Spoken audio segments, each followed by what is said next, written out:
Throughout Asia, flowers have been central to cultural and spiritual festivals.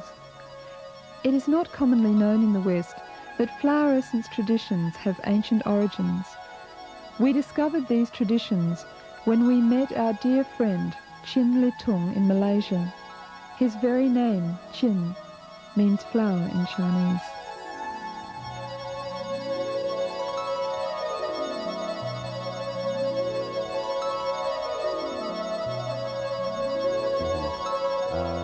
It was started before I was born. Then my mother went to the temple and make a vow. Then she says, if you give me a son, I'll let my son to be a monk for about a few years, 5, 6 or 7 years. I was born at the Buddha birthday. Then immediately I was born, after 7 days, I was brought to the temple, and the monk was giving me a blessing. Then the monk said, this is the child of the Buddha. So my mother was so happy. When I was staying there for 1 year, the monk always used flower essence to take shower for me, then and have some essence for me to drink.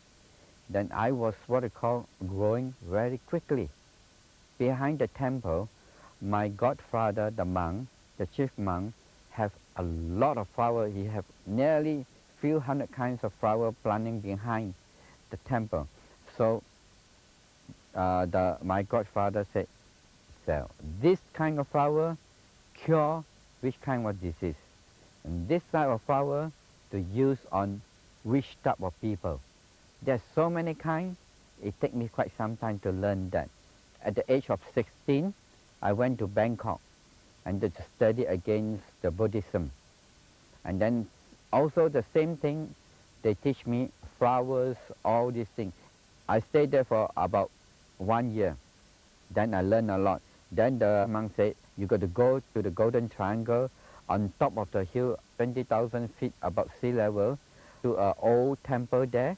They got an old Buddhist monk. His age is about 105 years old.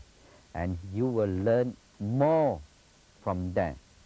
Once I go to the temple, then my mind was full of happiness, because in that temple, not only backyard they have flowers, everywhere they grow flowers. There are so many kinds of flowers. Every morning, the monk wake me up at 6 in the morning. The monk take me out and talk to the flowers. The flowers can talk to you, provided you got a clear mind, a clear conscience, a clear heart. Every kind of flower can talk to you. When you can talk to the flowers, you are a very clear person. A mother and son come out. The mother was so sick that he entered to the hospital that he had no cure.